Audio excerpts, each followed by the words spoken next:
નમસ્કાર વિદ્યાર્થી મિત્રો, આપ સૌનું હાર્દિક સ્વાગત છે મારી યુટ્યુબ ચેનલમાં જેનું નામ છે જીટીયુ સ્ટુડન્ટ્સ. તો ફ્રેન્ડ્સ, આજથી હું યુનિટ નંબર 10 જે છે એન્વાયરમેન્ટલ સાયન્સ, તો આ મેં ચાલુ કર્યો છે. આશા કરું છું મિત્રો આના પહેલાના વિડીયો તમે જોઈ લીધા હશે. ઓકે, જેમાં મેં કેમેસ્ટ્રી સબ્જેક્ટ તમને સ્ટડી કરાવ્યો હતો, એઝ વેલ એઝ કોમ્પ્યુટરના રિલેટેડ પણ મેં એમસીક્યુઝ ગણાવ્યા હતા. ઓકે, આજથી જે યુનિટ નંબર 10 એન્વાયરમેન્ટલ સાયન્સ જોઈશું. એમાં આપણે સબ ટોપિક 1 હે એ છે ઇકોસિસ્ટમ, એટલે કે નિવસન તંત્ર જેને આપણે કહેવામાં આવે છે મિત્રો. ઓકે, યુનિટ નંબર 10 નું ડીડીસીટી નું વેઇટેજ જોવા જઈએ તો 10% છે. ઓકે, તેમજ એની સાથે સાથે હું તમને એ પણ ગણાવીશ કે ડીડીસીટી માં કેવા ટાઈપના ક્વેશ્ચનો તમને આ નિવસન તંત્ર ઉપરથી આવી ગયા છે. ઓકે, તો આશા કરું છું કે તમે મારી યુટ્યુબ ચેનલમાં નવા હશો તો સબસ્ક્રાઇબ કરી લો, અને જૂના હશો તો તમે તમારા મિત્રો સાથે શેર કરી દો આ વિડીયો. તો ચલો આપણે વિડીયોમાં આગળ વધીએ. નિવસન તંત્ર મિત્રો સમજતા પહેલા તમારા માઇન્ડમાં એક સવાલ તો આવો જોઈએ કે આ નિવસન તંત્ર આખિરમાં શું છે? What is ecosystem, right? તો મિત્રો જુઓ, તમામ સજીવો અને નિર્જીવ વસ્તુઓ જેમ કે પ્લાન્ટ્સ થઈ ગયા, એનિમલ થઈ ગયા, ઓર્ગેનિઝમ્સ એટલે કે સજીવો, બરાબર, સન એટલે કે આપણા સૂરજ દાદા, કે પછી પાણી હોય કે પછી ક્લાઇમેટ એટલે કે આબોહવા, બરાબર, આમ બધાનો સંબંધ એકબીજા સાથે કંઈક ના કંઈક તો સંબંધ છે જ, બરાબર. એને આપણે શું કહેવામાં આવે છે? ઇકોસિસ્ટમ, બરાબર. ઇકોસિસ્ટમને આપણે એવું કહી શકાય કે આ બાયોસ્ફિયરનું જ એક ફાઉન્ડેશન છે. ઓકે, અને શું કરે છે આ? તો કે પૃથ્વીનું બેલેન્સ જે છે એ જાળવી રાખે છે, બરાબર. પૃથ્વીનું કેવું નેચરલ બેલેન્સ જે છે પૃથ્વીનું એ જાળવી રાખવાનું કામ કરે છે. કોણ? તો કે આ બાયોસ્ફિયર. ઓકે, હવે ક્વેશ્ચન હશે કે યાર ઉદાહરણ તો આપો તો કે ખબર પડે, રાઈટ? તો જો મિત્રો ઉદાહરણ આપું તો જુઓ, ઇકોસિસ્ટમમાં અગર આપણે હું વાત કરું તો ઘેટા અને સિંહની, શીપ એન્ડ લાયન, તો આ બંનેનો અગર હું કોઈક સંબંધ લઉં તો એવું કહી શકાય કે સિંહ જે છે એ ઘેટાને ખાય છે. ઓકે, અને આ પ્રકારના દરેક સંબંધની અસર એ જ પર્ટિક્યુલર જંગલ હોય કે પછી એના આજુબાજુના એરિયા ઉપર જે છે વનસ્પતિ ઉપર પડે છે, કે તેમજ બીજા બધા જે પ્રાણીઓ છે એના ઉપર પણ પડે છે. સો બેઝિકલી હું એવું કહી શકું કે તેથી જ જો સિંહ જે છે, બરાબર, એ વધારે ઘેટાને ખાશે તો શું થશે?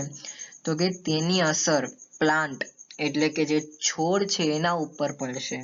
હવે ક્વેશ્ચન હશે કે ભાઈ આવું કેમ? કેમ કે છોડ જે છે પછી શું થશે? ફ્લોરિશ થવાનું શરૂ કરશે. એટલે કે ફ્લોરિશ થવું એટલે કે ખીલવાનું શરૂ કરશે, કારણ કે છોડ જે છે ખાવા માટે ઘેટા તો છે નહીં. કેમ નથી? કે ભાઈ આપણા સિંહભાઈએ ખાઈ લીધા છે, બરાબર. તો આપણે એવું કહી શકાય કે ભાઈ ઇકોસિસ્ટમમાં જે છે એ દરેક સજીવ એક ઇમ્પોર્ટન્ટ રોલ પ્લે કરે છે. તેથી જ જ્યારે પણ ઇકોસિસ્ટમમાં કોઈ ફોરેન ફેક્ટર મૂકવામાં આવે છે ત્યારે તે ઇકોસિસ્ટમમાં મોટો ખતરો ઊભો કરે છે. ઓકે, તો જોવા જઈએ તો આવું કેમ થાય છે? તો કે આવું એટલા માટે થાય છે કારણ કે કોઈ ફોરેન ફેક્ટર જે છે એ ઇકોસિસ્ટમના નેચરલ બેલેન્સને ડિફોર્મ કરે છે. ઓકે, અને તેને હાર્મ ઇટ પોટેન્શિયલી એટલે શું? કે ભાઈ તેને સંભવિત રીતે નુકસાન પહોંચાડી શકે છે. સો આમ આ ફોરેન ફેક્ટર જે છે એ તાપમાન વધવાથી લઈને સુનામી સુધીનું કંઈ પણ હોઈ શકે છે. તમે વિચાર કરતો હશે કે આ ફોરેન ફેક્ટર બોલું છું એ શું છે? ઓકે, તો ફોરેન ફેક્ટર કંઈ નથી, એ ઘણી વખત તાપમાન વધી જાય છે, એ આબોહવાની અસરના પ્રમાણે થતું હોય, બરાબર. પછી સુનામી અમુક વાર આવી જાય છે, બરાબર. તો એવું કહી શકાય કે આમ કંઈ પણ હોઈ શકે આ ફોરેન ફેક્ટર. ઓકે, એવું નથી મિત્રો કે ફક્ત ફોરેન ફેક્ટરના લીધે જ ઇકોસિસ્ટમમાં પ્રોબ્લેમ આવે, પણ માનવ સર્જિત પણ જે છે આપણી પણ અમુક એવી પ્રકૃતિ છે એના કારણે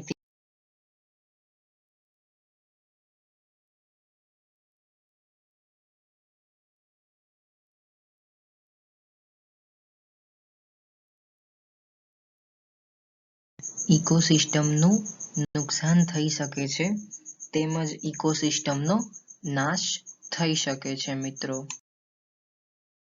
ઇકોસિસ્ટમને સમજી લીધા પછી આપણને જરૂરી છે કે ભાઈ કમ્પોનન્ટ્સ ઓફ ધ ઇકોસિસ્ટમને આપણે જાણી લઈએ.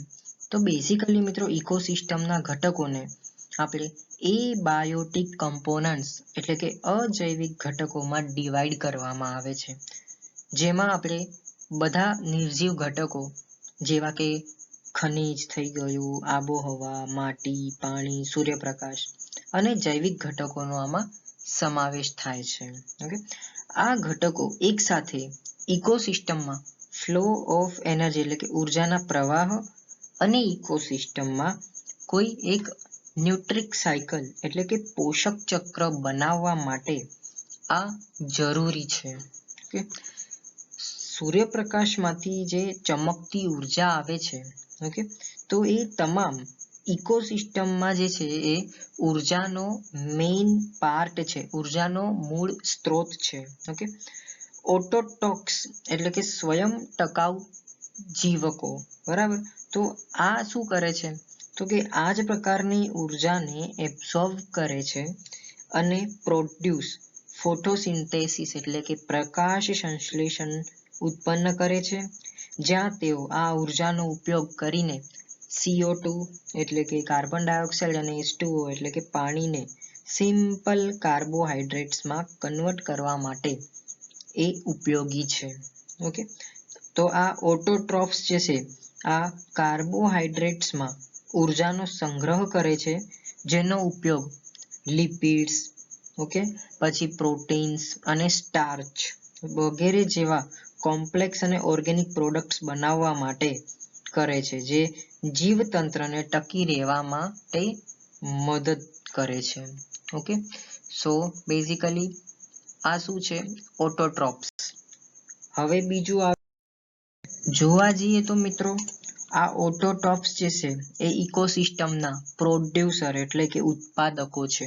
ઓકે, ઓટોટ્રોફ્સ દ્વારા ઉત્પાદિત ઓર્ગેનિક કમ્પાઉન્ડ સજીવોને સર્વાઈવ કરવા માટે મદદગાર સાબિત થાય છે અને હેટરોટ્રોફ્સ ઇકોસિસ્ટમના કન્ઝ્યુમર એટલે કે ઉપભોક્તા છે. ઓકે, કારણ કે તેઓ પોતાના ખોરાક જે છે એ જાતે બનાવે છે. ઓકે, અગર હું એક્ઝામ્પલ આપું તો જુઓ, બેક્ટેરિયા, ફૂગ અથવા તો પ્રાણીઓ જેવા તમામ જીવો કોણ છે, તો કે આ હેટરોટ્રોફ્સ જ કહેવામાં આવે છે. તો બેઝિકલી આપણે કોમ્પોનન્ટ્સ ઓફ ધ ઇકોસિસ્ટમમાં કેટલા જોઈ ગયા? બે. એક જોયું ઓટોટ્રોફ્સ એટલે કે એને સેલ્ફ સસ્ટેનિંગ ઓર્ગેનિઝમ્સ એટલે કે સ્વયં ટકાઉ જીવો કહેવામાં આવે છે. ઓકે, અને બીજું આપણે જોઈ ગયા હેટરોટ્રોફ્સ કે જેના ઉદાહરણ છે બેક્ટેરિયા, ફૂગ અને પોતે એનિમલ જાતે, કારણ કે તેઓ પોતાનો ખોરાક જે છે એ જાતે બનાવે છે. રાઈટ, DDCT માં પૂછી શકાય છે કે ભાઈ હેટરોટ્રોફ્સમાં ઉદાહરણ આપો, બરાબર. ABCD માં આપ્યું હશે, એમાં આપ્યું હશે બેક્ટેરિયા, બીજામાં આપ્યું હશે ફૂગ અને ત્રીજામાં આપ્યું હશે એનિમલ, કદાચ ચોથામાં કોઈ ખોટું આપી દીધું હશે તો મેન્શન કર્યું હશે કે ભાઈ કયું ખોટું છે, તો તમારે જે ચોથો વિકલ્પ હશે એ તમારો આવી જશે. ઓકે, તમારા અન્ડરસ્ટેન્ડિંગ માટે મિત્રો મેં અહીંયા એક નાનકડો એવો ગ્રાફ મૂક્યો છે, જે તમે અહીંયા જોઈ શકો છો. ઇકોસિસ્ટમ આપણે જોઈ ગયા. ઇકોસિસ્ટમ શું છે, તો કે જૈવિક અને અજૈવિક ઘટકો વચ્ચે જટિલ ક્રિયા પ્રતિક્રિયા જે પૃથ્વીનું અને કુદરતી સંતુલન જે છે જાળવી રાખે છે. Okay, basic source of energy આપણું શું છે, તો પૂછાઈ શકે છે DDCT માં, તો તમારે લખવાનું સૂરજ દાદા આપણા, બરાબર. અને એ બાયોટિક ફેક્ટર્સ એટલે કે અજૈવિક પરિબળોમાં કોણ કોણ આવી ગયું, તો કે મિનરલ્સ એટલે કે ખનિજો, પાણી, માટી, વાતાવરણ અને સૂર્ય. રાઈટ, આ સૂર્યનું જે છે ડાયરેક્ટ સંતુલન કોની સાથે છે, ઇકોસિસ્ટમ સાથે. રાઈટ, અને બાયોટિક ફેક્ટર શું થઈ ગયા, તો કે પ્લાન્ટ્સ એટલે કે છોડ, પછી પ્રાણીઓ, પક્ષીઓ, જંતુઓ, બરાબર. પછી જે ડીકમ્પોઝર હોય એટલે કે વિઘટન કરનારા, એ બધા બાયોટિક ફેક્ટરમાં આવી ગયા. અને જોવા જઈએ તો pose great threats to ecosystem એટલે કે ઇકોસિસ્ટમ માટે મોટો ખતરો કોણ છે, તો કે ફોરેન ફેક્ટર જ મેઇન છે, બરાબર. એના કારણેથી શું થાય છે, તો કે બાયોસ્ફિયર જે છે એ આધાર એનો બનાવે છે. રાઈટ, સો આવું ફોરેન ફેક્ટર જે છે આને નુકસાન પહોંચાડવાનો પ્રયત્ન કરે છે મિત્રો. બેઝિકલી મિત્રો આપણે ઇકોસિસ્ટમ જોઈ લીધું, પછી કોમ્પોનન્ટ્સ ઓફ ઇકોસિસ્ટમ જોઈ લીધું. ત્યાં જ આપણું પૂરું નથી થતું, but we want to know about more ecosystem, right? So we are need to know the basic types of ecosystem, or in case in other word ecosystem second name is biomes. બરાબર, એટલે કે એને બાયોમ્સ પણ કહેવામાં આવે છે. Okay, તો બાયોમ્સ ના જે છે બેઝિકલી 3 પાર્ટ પડે છે. પહેલું છે જળચર બાયોમ્સ, બીજું છે પાર્થિવ બાયોમ્સ અને ત્રીજું છે લેન્ટિક બાયોમ્સ. જળચર બાયોમ જે છે એ શું છે તો કે તળાવ બાયોમ, પછી નદી બાયોમ્સ, પછી છીછરા પાણીનું બાયોમ્સ, પછી ડીપ વોટર બાયોમ્સ. આ બધા એક્વેટિક બાયોમ્સ એટલે કે જળચર બાયોમ્સમાં આવી જાય છે. બીજો આવે છે પાર્થિવ બાયોમ્સ, ઓકે, જેને ટેરેસ્ટરિયલ્સ બાયોમ્સ પણ કહેવામાં આવે છે, જેમ કે વરસાદી જંગલો, ટ્રુંડ, રણ જંગલો, આ બધું આમાં આવી જાય છે. ત્રીજું જે છે એ લેક્ટિક બાયોમ્સ, કે જેમાં જળચર અને બંનેને સપોર્ટ કરે છે એવા આવી જાય, બરાબર, જે આ બંનેને સપોર્ટ કરતા હોય એવા. ઓકે, પછી બીજું આવે માત્ર જેની જરૂર છે એને, એટલે કે એક્સપોઝર ધુમ્મસ હોય કે પછી ફોટોસિન્થેસિસ એટલે કે પ્રકાશ સંશ્લેષણ હોય, તો આ બધું લેક્ટિક બાયોમ્સમાં આવી ગયું, બરાબર. હવે ટ્રોફિક લેવલ્સ બી એક અલગ ટોપિક આવે છે કે જેને આપણે ખાદ્ય શૃંખલામાં ઉર્જા પ્રવાહ અને ખોરાકની પેટર્ન દર્શાવતો એક ફ્લો ચેન અથવા તો ફૂડ ચેન છે, બરાબર. ત્યાં તમે જોશો એનર્જી આપણને શેનાથી મળે છે તો કે આપણે કંઈક ખાઈએ છીએ એના પરથી મળે છે. ઓકે, સો તમે કદાચ જોયો છે અમુક વાર જે ખાવાની બી જે પ્રક્રિયા થાય છે તો એ કોનાથી થાય છે તો કે આ જીવજંતુના કારણે. જો એ જીવજંતુ ના હોય તો આપણું ફૂડ ચેન ના બને. ક્વેશ્ચન હશે કે યાર આવું કઈ ઉદાહરણ, તો જો મિત્રો મધમાખી જે છે શું બનાવે છે, મધ બનાવે છે. મધમાખી જે છે એક પ્રકારનું જીવત થઈ ગયું. ઓકે, તો જીવના થ્રુ આપણને શું મળે છે, મધ મળે છે. તો આ એક મધથી શું થઈ ગયું, આપણને કોઈ એક પર્ટિક્યુલર એનર્જી મળે છે એનાથી. ઓકે, તો એને એક પ્રકારનું ફૂડ ચેન કહી શકાય છે, બરોબર. જેમ મેં તમને કીધું એ પ્રમાણે ટાઈપ્સ ઓફ ઇકોસિસ્ટમ એટલે કે ઇકોસિસ્ટમમાં 3 પ્રકારની ઇકોસિસ્ટમનો સમાવેશ થાય છે. આ ઇકોસિસ્ટમને આપણે બીજા શબ્દોમાં બાયોમ્સ પણ કહેવામાં આવે છે. Okay, so basically 3 major types are. First is aquatic biomes એટલે કે જળચર બાયોમ્સ, પછી બીજું આવે છે ટેરેસ્ટરિયલ બાયોમ્સ એટલે કે પાર્થિવ બાયોમ્સ, અને ત્રીજું આવે છે લેન્ટિક બાયોમ્સ.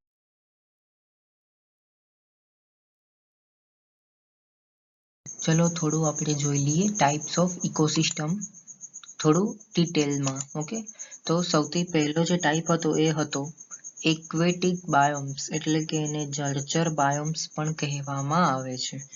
બેઝિકલી જળચર બાયોમ્સ તે છે જે મહાસાગરોમાં, નદીઓમાં, સમુદ્રોમાં, સરોવરોમાં કે પછી ઝરણાઓ વગેરે જેવા જળાશયોમાં આપણને જોવા મળે છે, બરાબર.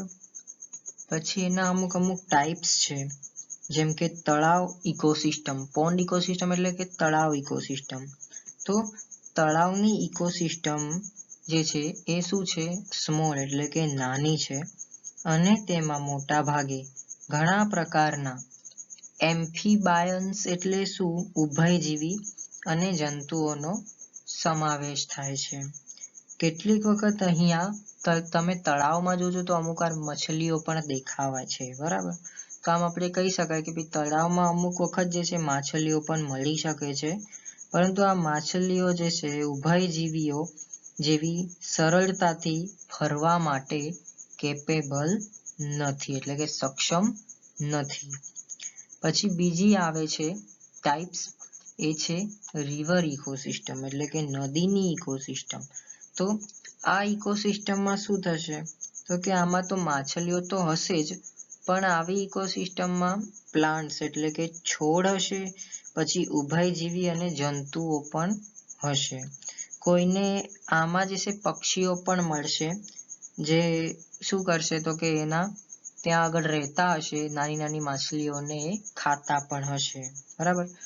સો નદીઓમાં તમે આ વસ્તુ જોઈ જશે. બરાબર. પ્લાન્ટ્સ એટલે કે છોડ હશે નદીઓમાં, પછી જંતુઓ બી હશે અને અમુક એવા બગલાઓ ને વગેરે અમુક હોય છે. બરાબર, નદીઓના આજુબાજુ. ત્રીજું જોઈએ આપણે છીછરા પાણીની ઇકોસિસ્ટમ. ઓકે, તો અહીંયા તમે જોશો તો નાની માછલીઓ અને પરવાળા તમે શોધી શકશો જે જમીનની નજીક છીછરા પાણીમાં રહેતા હોય છે. અને ચોથું અને લાસ્ટ આપણે જોઈશું ડીપ વોટર ઇકોસિસ્ટમ. તો જોવા જઈએ તો આ પ્રકારની સિસ્ટમ જે છે ત્યાં તમે સમુદ્રના ઊંડા તળિયે રહેતા વિશાળ સમુદ્રી જીવોને શોધી શકો છો. ઓકે, જે જનરલી જોવા જઈએ તો આ પ્રકારના જીવો જે છે એ સામાન્ય માનવ આંખને જોઈ શકતા નથી. હવે તમને ખબર છે મિત્રો, જો બ્લુ વ્હેલ હશે તો એ ડીપ વોટરમાં જ ગણાશે. કેમ? કારણ કે એ એકદમ નીચે હશે અને માણસ જે છે આને જોઈ ના શકે. ઇન કેસ અગર એ ઉપર પણ આવી ગઈ તો માણસ જે છે એને નહીં જોઈ શકે એની નરી આંખો વડે પણ. બરાબર, તો આ બધું ડીપ વોટર ઇકોસિસ્ટમમાં આપણે કન્સિડર કરી શકાય. બરાબર. પછી આપણે બીજા નંબરની ઇકોસિસ્ટમ જોઈએ જેને આપણે ટેરેસ્ટરિયલ બાયોમ્સ એટલે કે પાર્થિવ બાયોમ્સ પણ કહેવામાં આવે છે. તો પાર્થિવ બાયોમ્સ જે છે એક પ્રકારની એવી ઇકોસિસ્ટમ છે કે જે જમીન પર જ આપણને જોવા મળે છે. જો ક્વેશ્ચન હશે કે જેમ કે, તો ઉદાહરણની સ્વરૂપે જોયા જઈએ તો ફોરેસ્ટ એટલે કે જંગલો છે, પછી ડેઝર્ટ એટલે કે રણ છે, પછી ગ્રાસલેન્ડ્સ એટલે કે ઘાસના મેદાનો છે, પછી ટુન્ડ્રાસ અને દરિયાકાંઠાના પ્રદેશોનો સમાવેશ થાય છે, કોસ્ટલ રિજિયન્સ. ઓકે, તો તેની આબોહવા પણ જે છે એક પ્રકારે મિત્રો આ બધું જોવા જઈએ તો કોના ઉપર છે ડિપેન્ડ્સ? તો કે ક્લાઇમેટ ઉપર. બરાબર, જો ક્લાઇમેટ સારું હશે, જો સારો વરસાદ પડશે તો આનું ગ્રોથ સારું થશે, જો નહીં પડે તો આ સુકાઈ જશે. બરાબર, તો આ ઇકોસિસ્ટમ જે છે અગર એના હું ક્લાસિફાય કરું આને, તો પહેલું આવે વરસાદી જંગલો. બરાબર, તો કે વરસાદી જંગલો જે છે એક પ્રકારની ખાસ અને મેઇન ઇકોસિસ્ટમ છે જે નાના વિસ્તારમાં રહેતા વિવિધ સજીવોને કારણે આ એકદમ ગાઢ બની જાય છે. અમુક જગ્યા પર તમે જોજો મિત્રો, જ્યાં આગળ વધારે વરસાદ પડતો હશે ને તો ત્યાં આગળ બહુ બધા ઝાડો હશે. બરાબર, તો એ બધું વરસાદી જંગલોમાં આવી જાય છે. પછી બીજું આવે છે પ્રકાર એ છે ટુન્ડ્રા. બરાબર, તો કે ટુન્ડ્રા જે છે એક પ્રકારનું ઇકોસિસ્ટમ જ છે જે પ્રમાણમાં સરળ ઇકોસિસ્ટમ છે. ઓકે, સિમ્પલ ઇકોસિસ્ટમ છે આ, કારણ કે આ ઇકોસિસ્ટમમાં માત્ર થોડા જ જીવન સ્વરૂપે ટકી શકે એવું હોય છે. થોડા જ લોકો અહીંયા રહી શકે છે. બરાબર, તો ખાસ કરીને તેની કઠોર પરિસ્થિતિઓના કારણે. ઓકે, પછી ત્રીજું આવે છે ડેઝર્ટ એટલે કે રણ. તો આ જે છે આ ટુન્ડ્રાની વિરુદ્ધ છે. કેમ? કારણ કે અહીંયા જે છે ઘણી બધી એક્સ્ટ્રીમલી કન્ડિશન્સ જે છે હોય છે. જેમ કે ત્યાંના એનિમલો જે છે, પ્રાણીઓ, તો ઠંડી કરતા ગરમીમાં વધારે રહેવાનું પસંદ કરે છે. જેમ કે આપણે કહીએ તો ઊંટ. ઊંટ જે છે એ ખરેખર રણનો રાજા કહેવામાં આવે છે. ઓકે, અને ચોથું અને લાસ્ટ આવે છે ફોરેસ્ટ એટલે કે નોર્મલ જંગલો. બરાબર, તો પાનખર અને શંકુદ્રુપ જંગલો, એવી રીતે બે આના ટાઈપ્સ પડે છે જે વિશ્વના કોઈ પણ અન્ય ઇકોસિસ્ટમ કરતા વધુ જંગલો મળી આવે ને તો એ છે આપણું નોર્મલ ફોરેસ્ટ. એટલે ક્યાં બી જઈએ છીએ તો તમને ત્યાં આગળ ઝાડ ને બધું બહુ બધું દેખાય તો આપણે એને શું કહેવામાં આવે છે? તો કે ફોરેસ્ટ જ આપણે કહીએ છીએ કે ભાઈ આ જંગલ જ હશે, એવી જ રીતે. ઓકે, સિસ્ટમના પ્રકારમાં ત્રીજા નંબરનું જે છે એ છે લેન્ટિક બાયોમ્સ. તો જોવા જઈએ તો આ પ્રકારનું ઇકોસિસ્ટમ જે છે આ બંનેનું મિક્સચર છે. એટલે કે જળચર અને પાર્થિવ જીવન સ્વરૂપો, જેમ કે બંનેનો આ સ્વેમ્પ છે. ઓકે, તો આ શું છે? તો કે આ બંનેને સપોર્ટ આપે છે લેન્ટિક બાયોમ્સ. ઓકે, તો આની એકમાત્ર રિક્વાયરમેન્ટ કેમ છે? કારણ કે આ પ્રકારની ઇકોસિસ્ટમ જે છે એ પ્રકાશ સંશ્લેષણની પ્રક્રિયા માટે એક્સપોઝર છે. ઓકે, કારણ કે અહીંયાના સજીવો જોવા જઈએ તો પ્રકાશ સંશ્લેષણ દ્વારા બનાવેલા જે કાર્બોહાઈડ્રેટ્સ જે છે એના ઉપર આ ટકી રહે છે. ટૂંકમાં કહું ને તો એમને સૂર્યપ્રકાશ મળી ગયો ને તો એમને બીજું કંઈ નથી જોતું. એમની માટે ખોરાક જે છે એક પ્રકારનો સૂર્યપ્રકાશ જ છે. That's it. બસ. તો મિત્રો, જેમ મેં તમને પ્રોમિસ કર્યું હતું કે આ વિડીયોના અંતે આપણે DDCETના સેમ્પલ ક્વેશ્ચનમાંથી આ જે મેં તમને સબટોપિક 1 સ્ટડી કરાયું તો એના રિલેટેડ કેવા ક્વેશ્ચનો આવી ગયા છે એ આપણે જોઈએ. તો બેઝિકલી જો જોવા જઈએ તો મને એવું લાગે છે આ સબટોપિક 1 જે મેં તમને ભણાવ્યું તો એના રિલેટેડ DDCETમાં 3 ક્વેશ્ચનો પૂછાઈ ગયા છે. તો સૌથી પહેલો ક્વેશ્ચન હું તમારી સાથે ડિસ્કસ કરું તો કંઈક આ પ્રકારે છે કે which one of the following is an aquatic ecosystem, એટલે કે જળચર ઇકોસિસ્ટમનું ઉદાહરણ કયું છે? તો ઓબ્વિયસલી આમાં આપણો આન્સર થઈ જશે એ વેટલેન્ડ. ઓકે. ત્યાર પછી મિત્રો આપણે બીજા નંબરનું જોઈએ ક્વેશ્ચન. સેમ્પલ પેપરમાં પૂછાઈ ગયો છે કે which of the following is the indirect use of forest, એટલે કે નીચેનામાંથી કયા જંગલનો પરોક્ષ રીતે ઉપયોગ છે? તો એમાં આપ્યું છે મેડિસિનલ પ્લાન્ટ, એટલે કે ઔષધીય છોડ. બીજું આપ્યું છે ચેકિંગ સોઇલ ઇરોઝન, એટલે કે જમીન ધોવાણ જે છે તપાસી રહ્યું છે. સીમાં આપ્યું છે બિલ્ડિંગ મટીરિયલ, એટલે કે મકાન બનાવવાની સામગ્રી.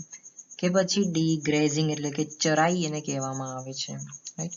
તો આમાં આપણો આન્સર થઈ જશે again A. Okay. Indirect use of forest, એટલે કે આપણે મેડિસિનલ પ્લાન્ટ્સ બનાવવા માટે પણ જંગલનો ઉપયોગ કરીએ છીએ. બિલ્ડિંગમાં કોઈ દિવસ તમે જોયું છે જંગલનો ઉપયોગ થતો હોય? ના, નથી થતો. બરાબર. પછી સોઇલ, એટલે કે જમીન ધોવાણમાં ક્યાં મિત્રો ઉપયોગ થાય છે? નથી થતો ને. ઓકે. સો આપણો આન્સર થઈ જશે મેડિસિનલ પ્લાન્ટ્સ. ત્યાર પછી મિત્રો આપણે ત્રીજું જોઈએ કે ભાઈ ગાર્ડન્સ જે છે એ કયા ટાઈપના ઇકોસિસ્ટમનું ઉદાહરણ છે? શું એ નેચરલ ઇકોસિસ્ટમ છે? શું એ આર્ટિફિશિયલ ઇકોસિસ્ટમ છે? શું એ ઇકોલોજીમાં આવે છે કે પછી એન્વાયરમેન્ટમાં આવે છે? તો મિત્રો આવા કેસમાં આપણું થઈ જશે answer B, artificial ecosystem. Okay.